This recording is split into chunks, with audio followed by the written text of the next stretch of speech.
Very good. Hello, hello. This is me, live from home. Outside, it seems to rain in a few minutes, but this is already for the past few hours like this. Where my daughters are living, it is raining already, but here it is actually very gray outside, so I can't sit outside, and then it's windy. And so welcome here. There were already three, four people waiting. Now there are two here. That's very fine. Um, I'm sitting here and I don't know how the whole thing works actually today here. Let's see. Juan, hi. Hi, Juan, Camilo. You have any questions or what I should talk about today? Let's see. I can see that there's even some advertising here on my screen here. I just make a question and answer, and very likely today I will make it a little bit shorter, so don't be disappointed. But my wife today has a lesson at 3 o'clock, so today the sofa here is very occupied from the morning until the evening. You know, she's a teacher, and so she's giving lessons from home. Very likely they will have the rest of the school year here in Italy like this. We here in Italy are in phase one, which means that we are all closed at home until the 4th of May. And then we are in phase two, which means that we will be all with mask and all this. And oh, thank you. Wow, even some chocolate eggs. Thank you. Ciao, amore. A più tardi. So this is my nice coffee. Huh? Uh, I don't know if you can see that it is even here smoking like this. Oh, you can. This is my cup of coffee. Ah, with hearts, you know.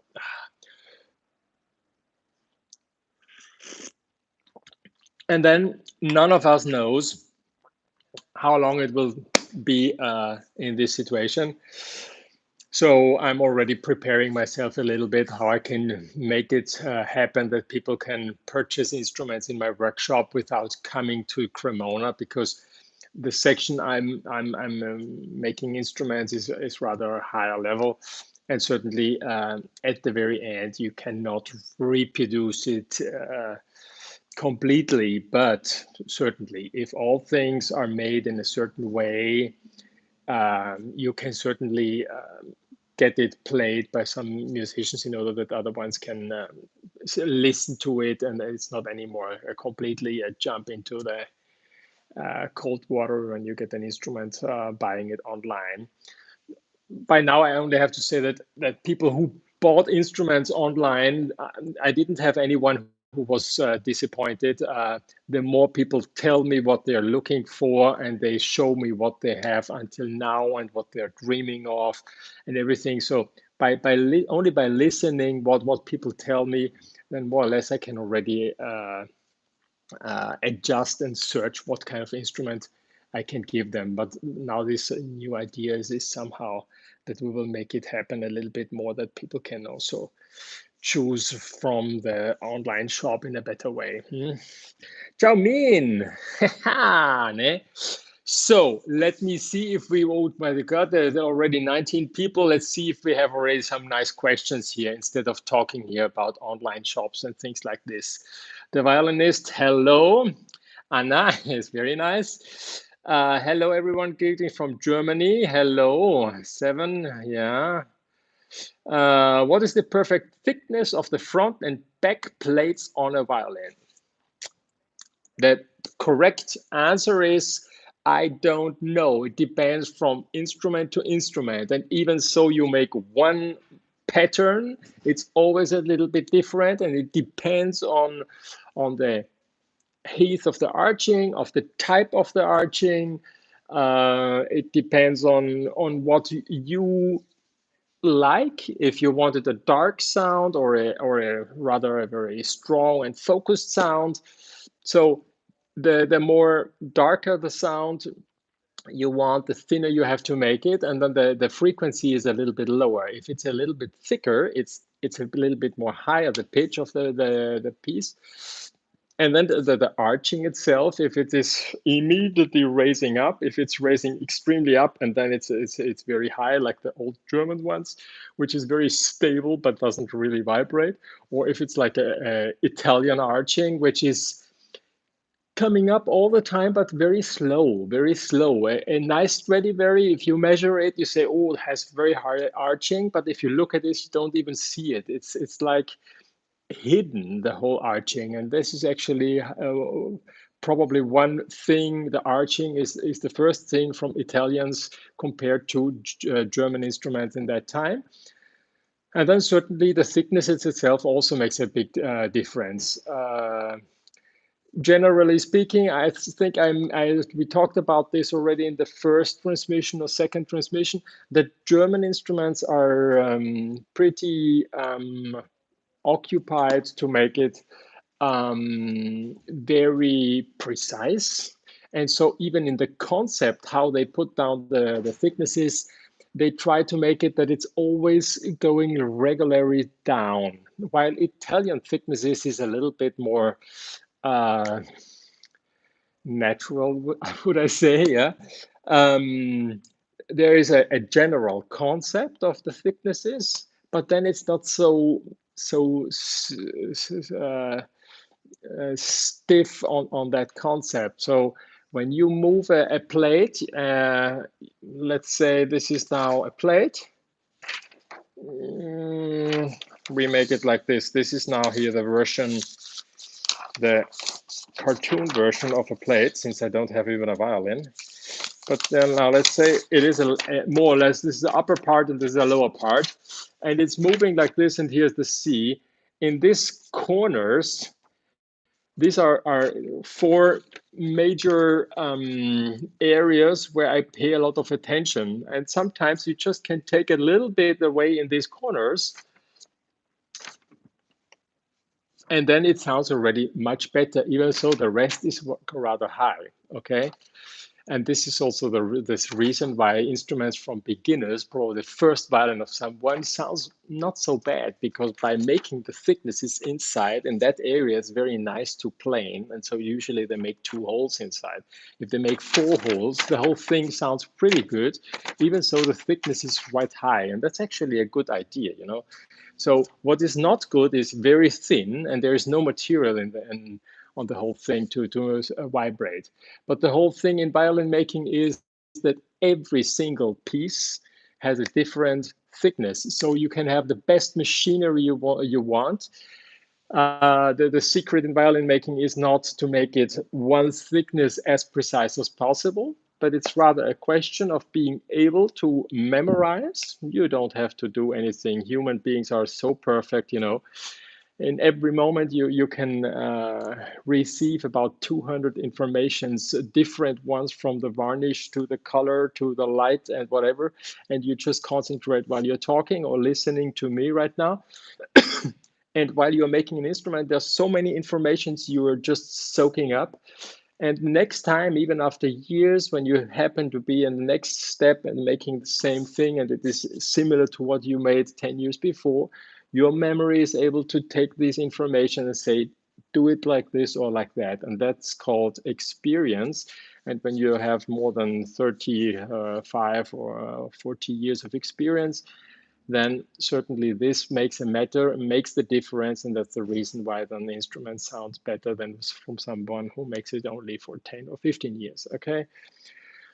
Especially in violin making, a lot of people want to be super good and they can do a lot of great things, but experience is one of the major and most important ingredients. So you can take any kind of piece of wood and you can make a good sounding instrument. Okay, so this is about the thicknesses.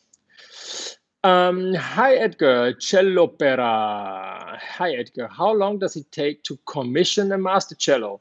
To commission a master cello is always one of the nicest thing I like, because it doesn't take so much time. You just write me an email, you tell me about what you want, how it should sound. Even maybe you have something you want to, you have something you like, you have a sound you like.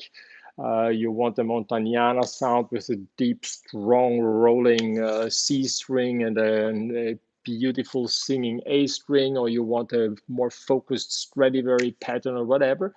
And once you have that, then usually I accept half of it as a down payment. And once the instrument is completed, then you have to, then you will be invited to pay the rest of it. And then you can come or to Cremona to pick up the instrument, or I can send it to you, or however we agree. Should also deliver a 7/8 cello to Bangkok, or whatever, then we will see. The most important thing, certainly, it is not this economic. At least for me, the most important thing is that you who commission such an instrument, that you get exactly what you want, and that's how I make my whole living. That people get what they were dreaming for the whole life, and finally they get it, and I'm the one who can make it. Okay. And this is the whole clue and the whole story about it. And the whole YouTube channel and everything is actually a thing which I I give you this information in order to explain you that it takes a lot of small uh, ingredients and steps in order that it is exactly the way how it should be. So commissioning an instrument, write me an email, Edgar at eras.it, or on the homepage, the send button, or on WhatsApp on my cell phone, on YouTube. You can contact me however you want, okay? Mean. Michael Shipret. Hello from Southern California. Stay safe. That's nice. I've been in January in California, and I was really impressed and surprised. And actually, I was even thinking when the whole thing with the COVID started, I was thinking to go in July to the NAMM show, but they canceled even that one now. And so probably next year in the NAMM show, I will be there again, certainly, because that was such a big success. I didn't imagine it. But California itself, I would love to have more time to make a little bit more vacation instead of being closed home for 2 months here. I would have made a nice vacation in California. But even there right now, everybody's home, and I think that's the best thing you can do.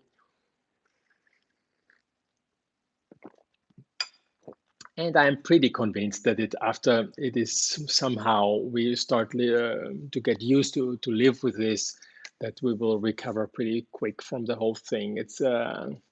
It has not been caused by us, and so just shit happens, and that's how it happened now. And then I think we will get out of it quite soon. But I'm always optimistic, and certainly everybody has a tough period right now. I do. I'm here since 6, 7 weeks now, and altogether it will be 8, 9 weeks that I will be here closed inside. But I have to say that it wasn't actually so bad. I'm glad that I have a nice relation with my wife, that we are very productive, that we are doing a lot of things. We started new projects. Um, yeah, but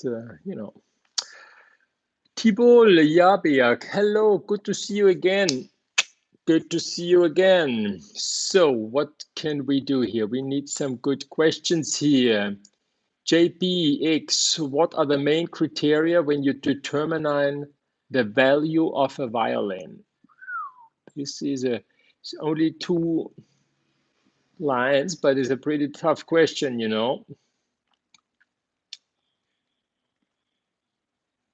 Mm, how is the best way to answer it? I can understand that if you're not into the whole thing of violins, or just you just play and you never really took that care, you always say, how can they know if it is made like this or like that?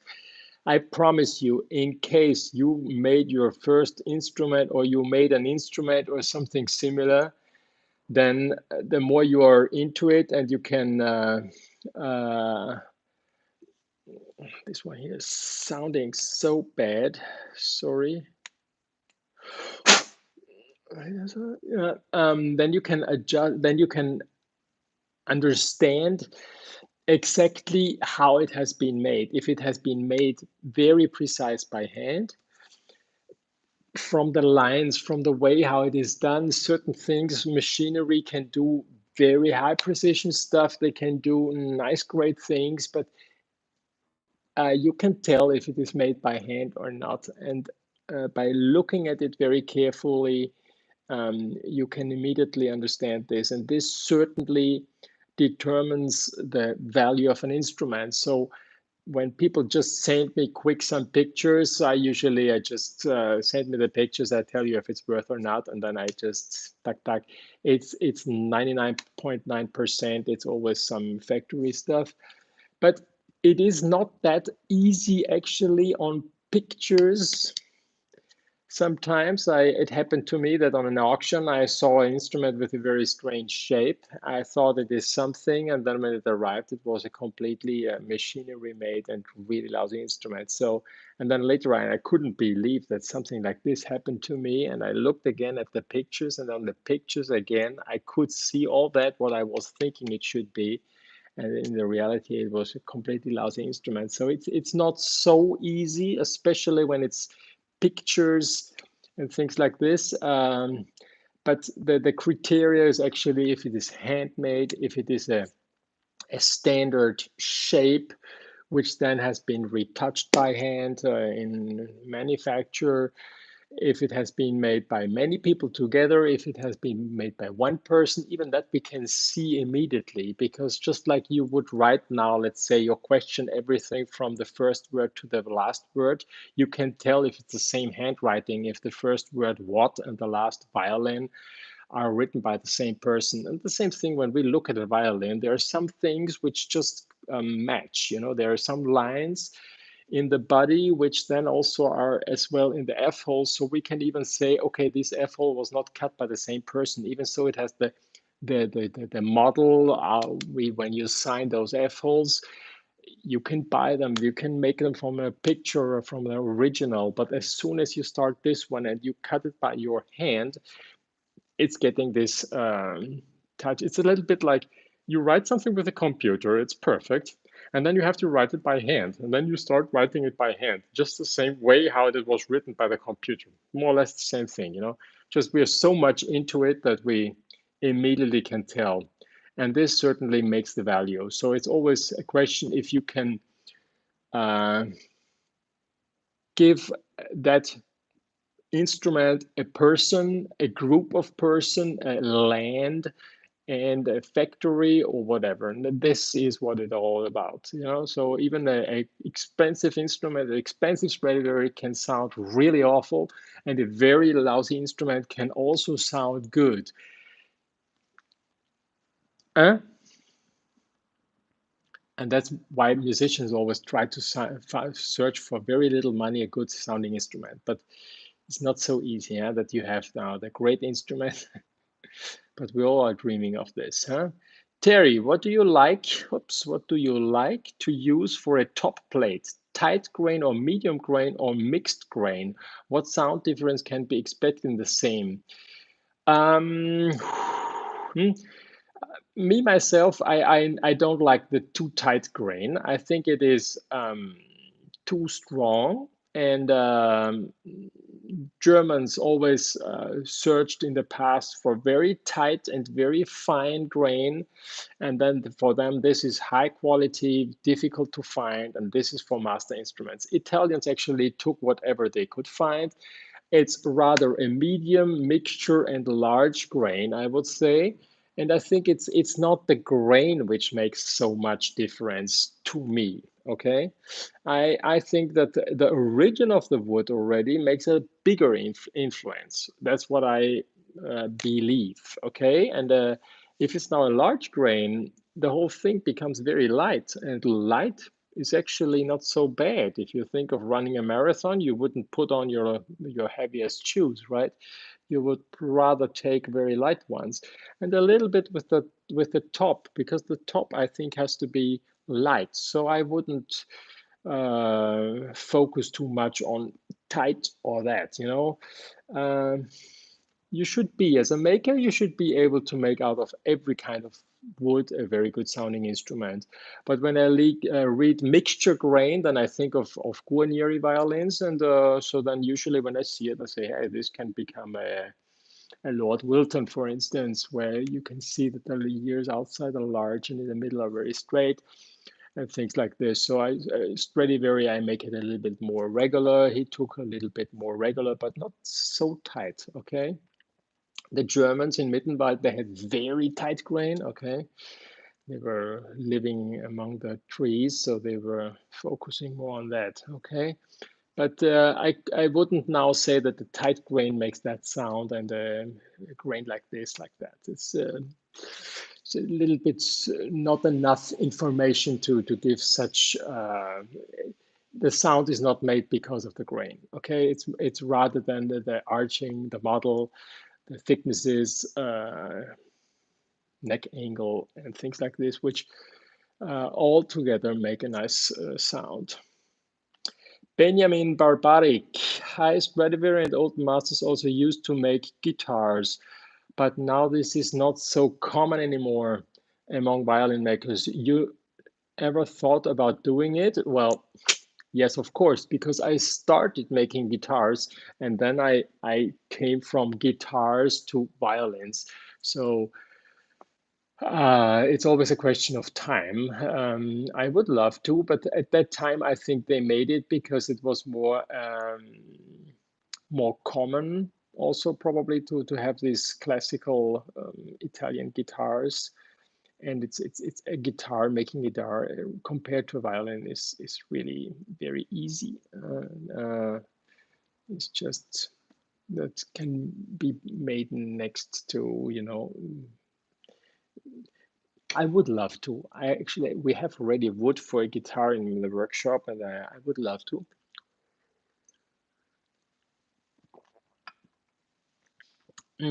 I also made a harp, classical guitar, electric bass, semi-acoustic guitar.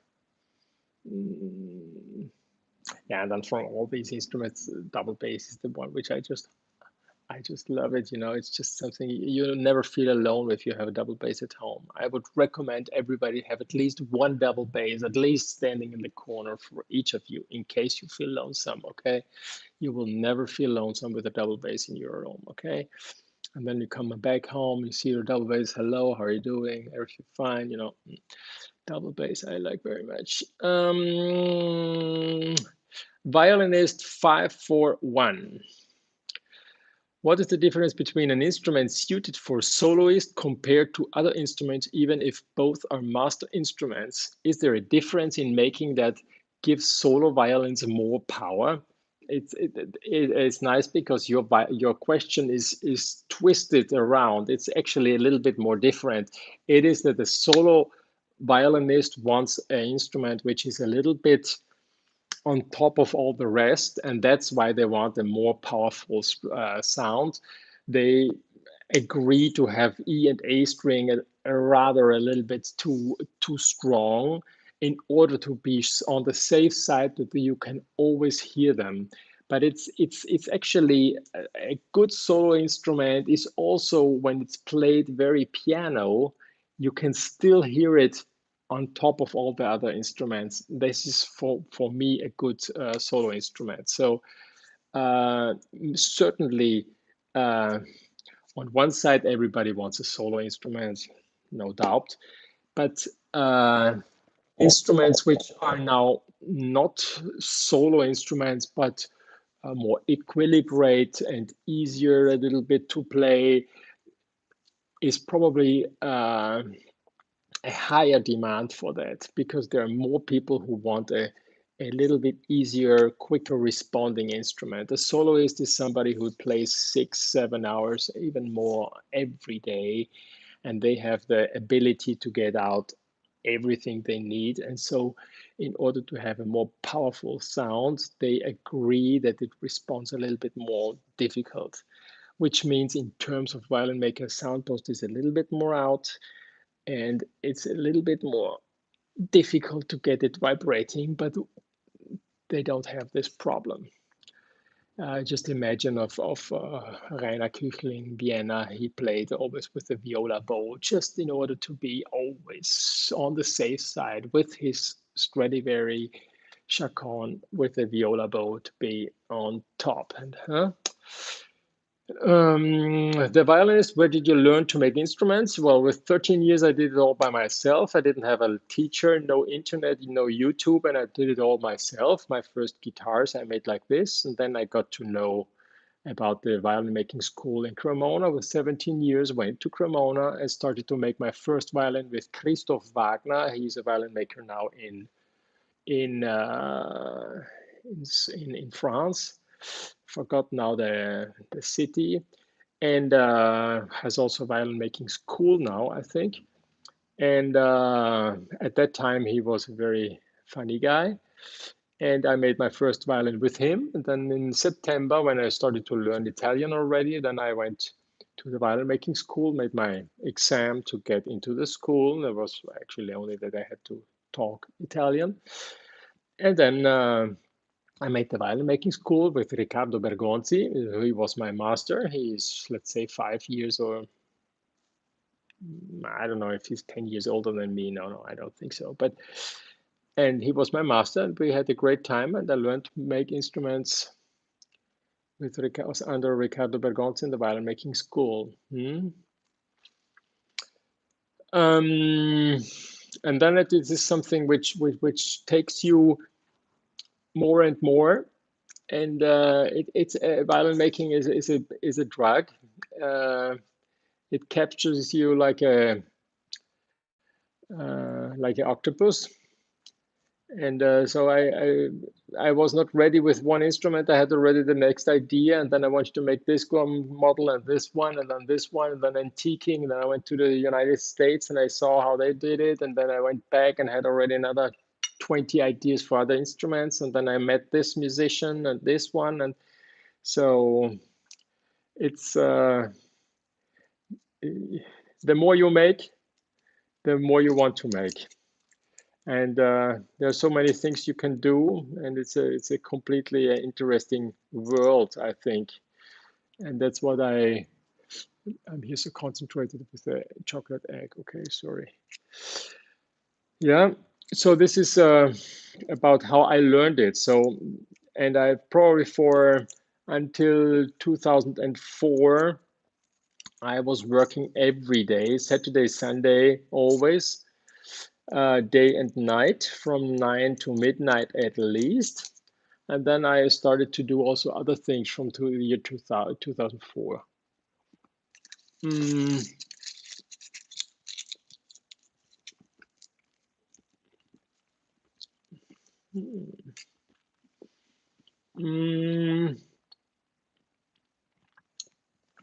Tostra, 1997. What are your favorite strings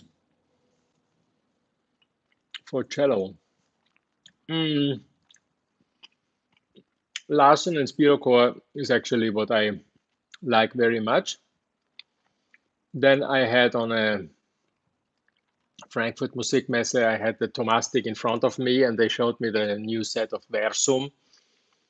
And I liked that one also. And then later on, I discovered that Versum from Tomastik or Larsen and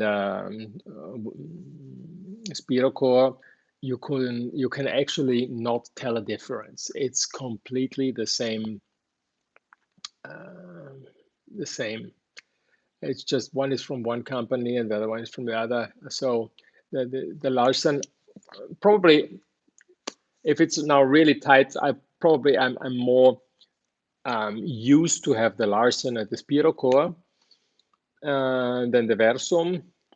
And with the Spirocore, I know in case I want to change something that I can do like this and like that. But on the spirochore, I just would say that's something I learned in Korea, that from all the spirochore strings on the cello, take the wolfram and the tungsten for the fourth string, and the silver, or yeah, the silver for the third string. It's in the beginning, when 20 years ago, taking a wolfram was like a sign that your instrument doesn't sound until you put on this. But nowadays it's just standard. And if it's not a wolfram, well, what should it? You want the maximum out of the instrument and put on the best you can find. It's on a cello you don't change the strings every week, so I would just do this, huh? Hi Edgar, no sure if someone did this question before. Do you use templates for arching the plates? What do you think? I do it sometimes. Sometimes, if I make a copy of a new instrument, let's say the first time I made 20 years ago the Il Cremonese. I never liked it that much because it was a little bit, from all the Stradivari's, the most sad looking one. But then let's make a copy of this one. And in that book, there were also all the measurements of the arching. And you want to get it once at least exactly the same way. And you have to do it with your own fingers. It's not that a router makes you the arching. No, you want to understand it. In German, understanding, the word is begreifen. And begreifen in German gives a nice picture of the word. It means that you have to touch it. You have to put your fingers on, begreifen, touching, And once you touch it yourself, then you understand it, you memorize it, and you save it in your long-term memory. So people who don't want to make it by themselves and they say, I do it with machinery, they might have the same arching, but they didn't understand it. And in violin making, a lot of people want to make shortcuts and do it in a different way. But violin making at a certain level, at least the level I'm making it, there are no shortcuts. Human being has too many information to elaborate, and this kind of data you have to acquire, okay? And that's the reason why an instrument of mine sounds better than an instrument made by someone who makes since the last 5 years only instruments, okay? But they can make good instruments. People like this work with me together, and it's a great idea, right? So I use them in order to understand, but I don't use it every time, okay? Dostra, I usually play Larsen, very good, but broke a C string yesterday and not got to play around with other strings. I would love something as powerful, but a bit softer under the bow is, if possible. You have also the C string Larsen, okay. Here, I would say similar to that Larsen C string is probably the spirochore, but how do you tell if a piece of wood will make a great violin cello? Oof, this is difficult to explain. Well, no, let's just forget. You have.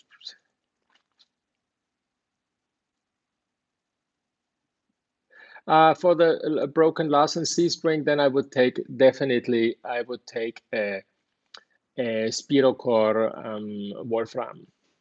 It's definitely it's as powerful, but a little bit softer. That's what I believe, okay, compared to the Larsen, because the Larsen is a little bit harder under the finger. How do you tell if a piece of wood is a great violin or cello? That's a good question, but I'm not able to tell you. Show me the piece of wood and I can tell you. But there are certainly some pieces which I love a lot and others less. And it's probably because of all this information I have, then I can tell that it is good or not. a violin is definitely more sensible on the quality of the wood than a cello, and the double bass even less sensible. So the bigger the instrument becomes, the less the quality of the wood is influencing the sound. But on a viola, which is already bigger than a violin, certainly a slap cut back makes a better viola sound. Okay.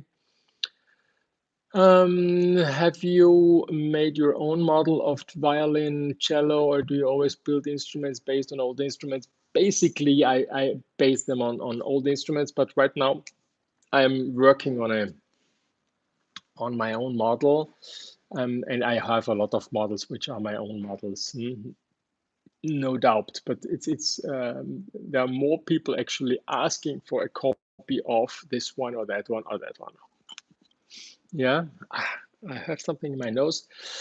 Um, Jay Blair, hi Edgar. Do you know American luthier Charles Erwin? I don't know Charles Erwin, but uh, Charles has done the math. Okay, I don't know what that means. You have to. He was calculating about the physics of the violin, or what does that mean? You have to tell me. I don't know exactly your question here. But I also have some friends who do a lot of physics and research on violins, and I think it's always important. Probably you mean this, but now let's see. Marcel Maita, hi. What is your opinion regarding modern bench copies of old famous violin makers like Strad or Guarneri? Thanks a lot. I think it's very nice. I do it myself, and I think it is interesting. I know that some people say, no, I don't need all these kind of things, and you make me your instrument. I even have a customer of mine. He just now wants a violin which I make, just my own model, my own style, everything my own, and he doesn't want any copy. He owns already 5 of my violins. Huh? Um, mm, but it is a nice work, and you can learn a lot. And hold on, I just have to close here the door.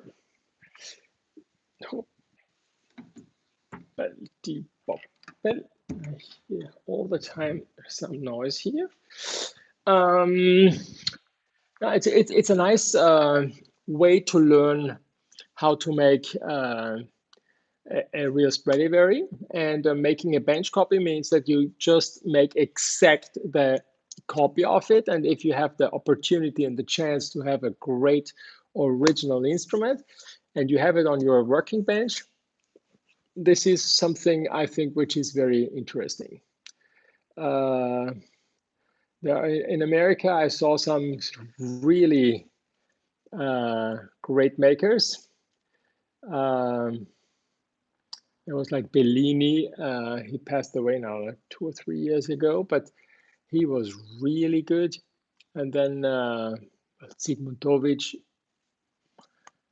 There's a lot of stuff here. It's Florian Leonhardt is also very nice, doing nice things. He makes very nice varnishing. Really, I would love to be able to do like this, but I have to admit that this is not my segment. Yeah, I somehow I'm making my own style. Yeah, which means I make a copy of, let's say, Guarneri Lord Wilton.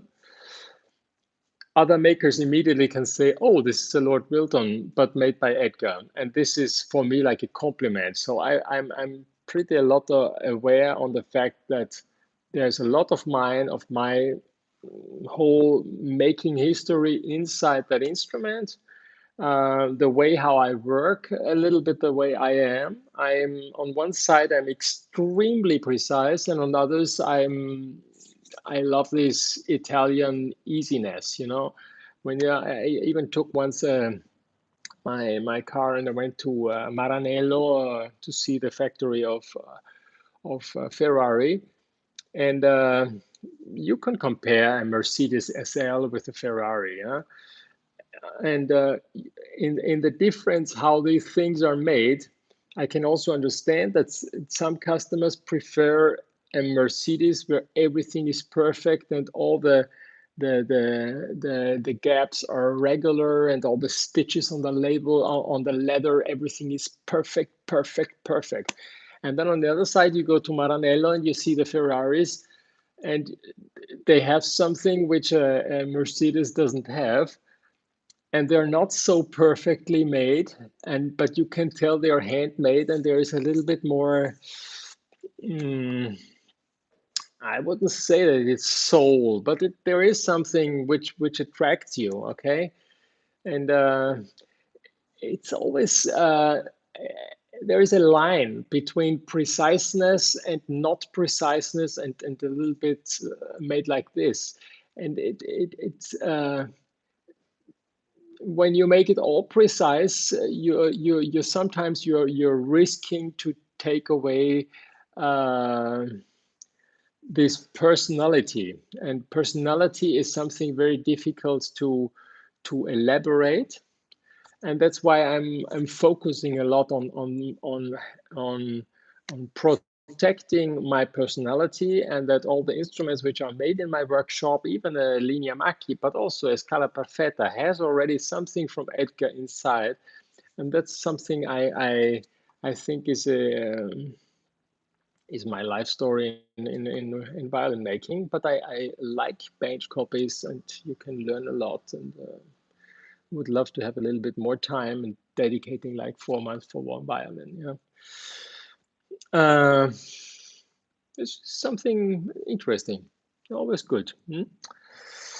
Egidio Luis, what's your opinion on self-taught makers in general, and did you have troubles adapting techniques once you started with school? No, I didn't have any difficulty starting with school, but it was everything so different than how I did it. So I was just someone who made things at home, but I didn't actually not know how to make it. So I didn't have problems with that. And I know what you mean, but it depends on your on your way of how open you are to accept new ways, and how people elaborate these new inputs on making.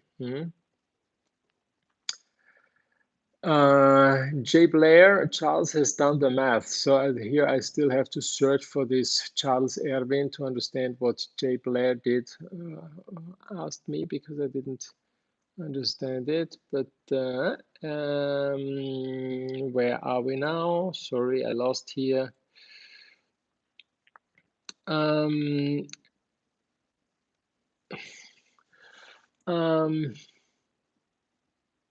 now I'm lost. Sorry, what is here? Hello, great chats. Is it possible to change the shape of the fingerboard of a violin to make it more easy and comfortable to play fifth in tune? Wow. This is something I don't know how to I don't know how to respond, because that's something I need to see what's your problem exactly. Changing the fingerboard to play fifths. This is somehow, it could be that something is on the fingerboard which doesn't match, but it could also be that the how does the distance of the strings, and then the fingerboard, the heath of the strings, and then how much is the hollowness of the fingerboard. So like this, I don't like to answer your question, because there are too many things which are all together. So that would be the first time that it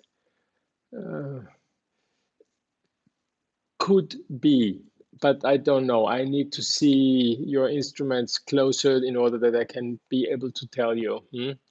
But probably if you tell me that you would love to change it, there must be something which is wrong. So probably should be taken off the strings, take the radius from the fingerboard, how round it is or not. And then it's not only how it is round, but also how hollow it is.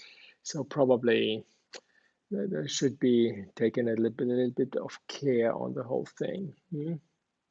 But without having the instrument in front of me, I cannot answer your question. Sorry. But put a ruler on your fingerboard, on where the G string is, if it's a violin, and see how hollow it is.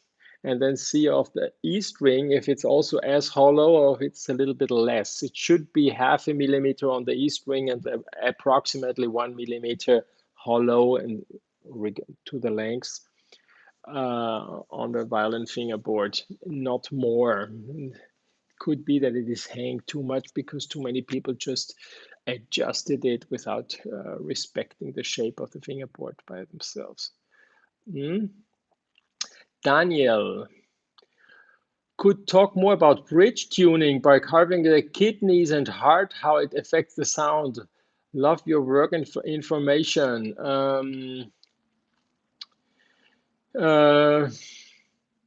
Generally speaking about the bridge, I don't really adjust that much, because I like it if there is a lot of material on one side, which is vibrating, but there should not be too much material in order that it is too heavy. So I first make the whole instrument, everything how it should be.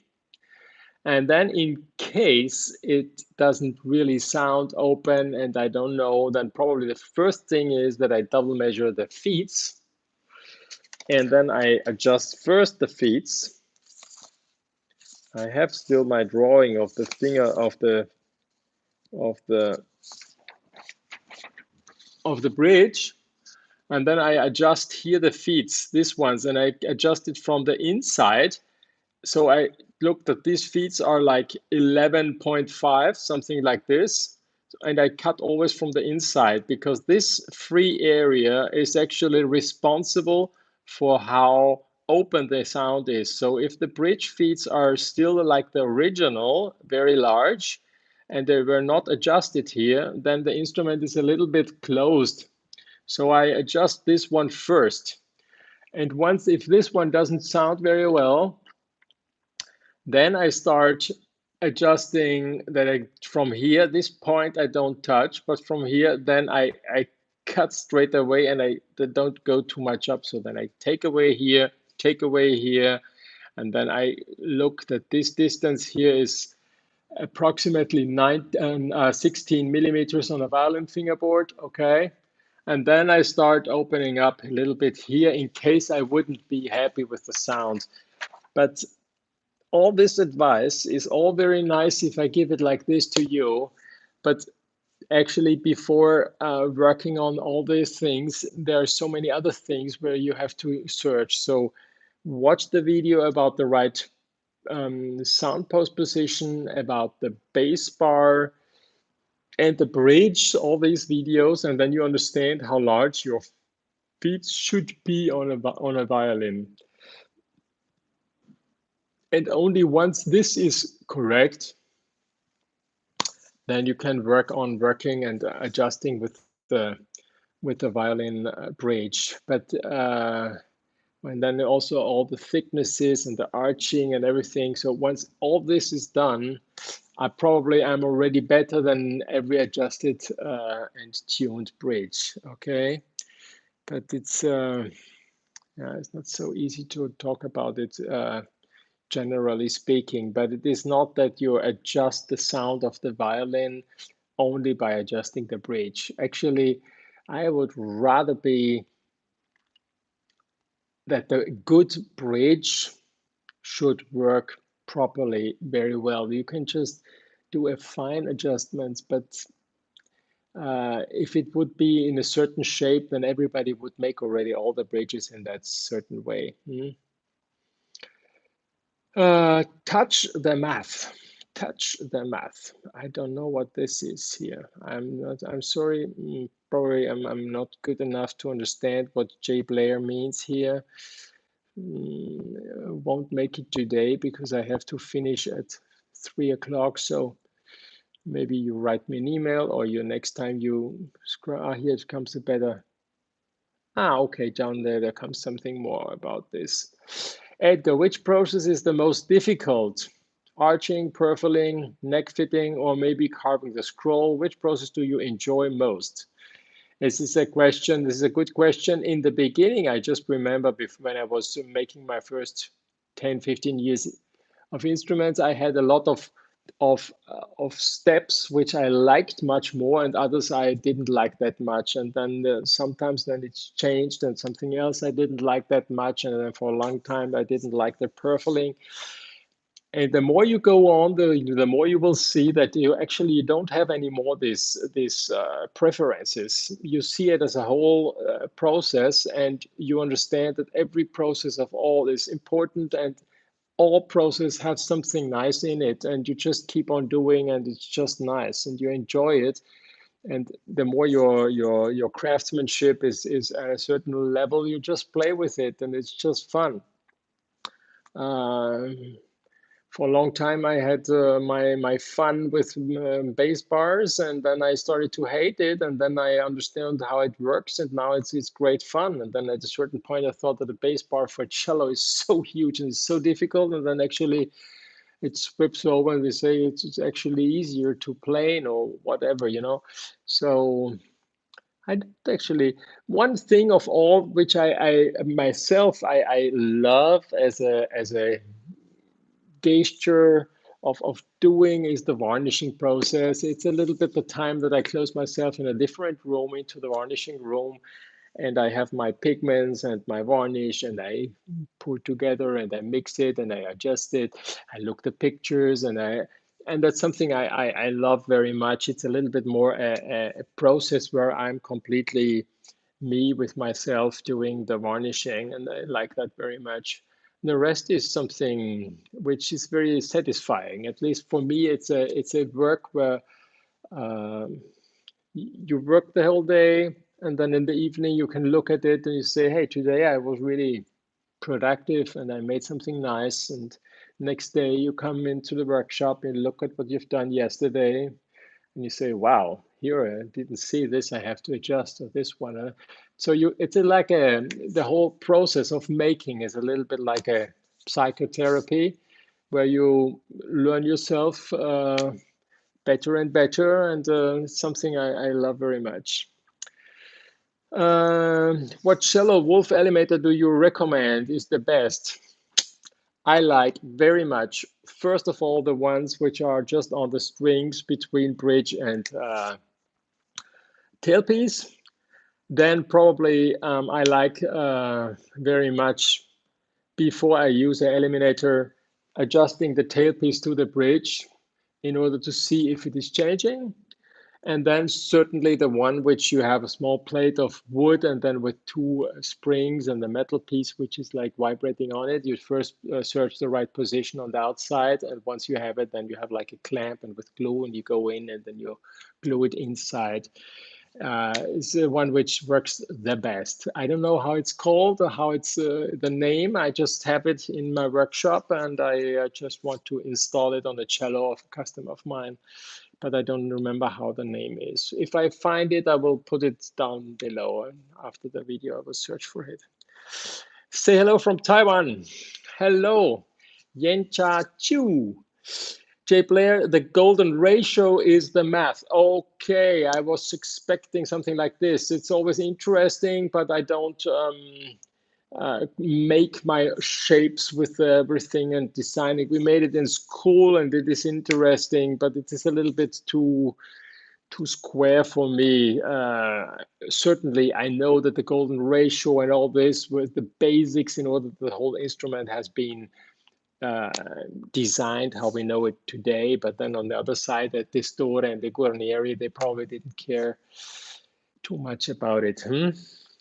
So it's always interesting to know all these things, On one side, know the preciseness of designing and doing, and nice things don't happen just like this in design. And so the ratio and everything is crucial to get something nice, okay? But on the other side, you also you have to be careful not to um, uh, take you the chance of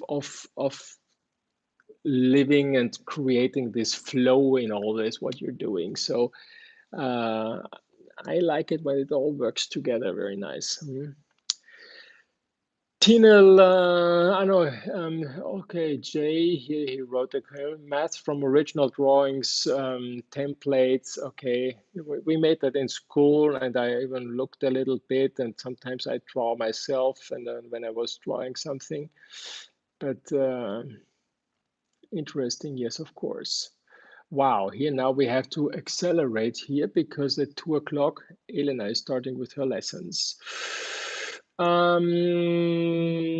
Charles Erwin took photos of Stradivari. Okay, that's okay. Hello from Philadelphia, United States. What do you think the main difference between the designs of Strad and Belgian? What contributes to the difference in their sound? Well, the difference is in the C and the measurements.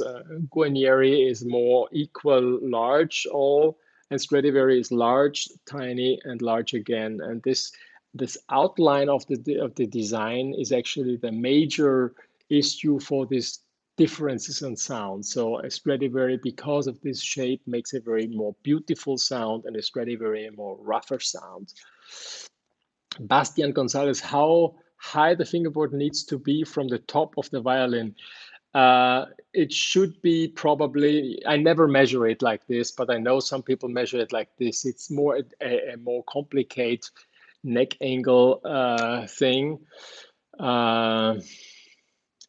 So it's not so easy to respond. This one should be made a video about the neck angle, the heath of the fingerboard. This is a little bit more complicated. I will make a video about it, okay? I can do this from home. I will write it and I will make it in the following days, okay? Video.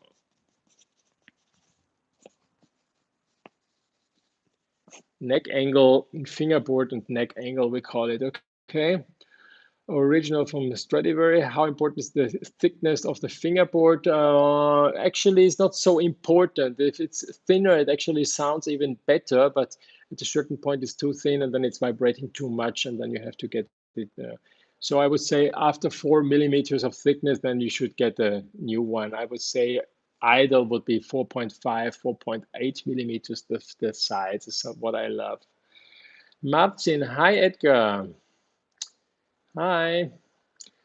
Kohei 2007. Hello, Edgar. Very interesting chat. All things being equal, how much can one accept a well-made modern violin tone and characteristics to change over a 1, 5, 10, 20-year period from your experience?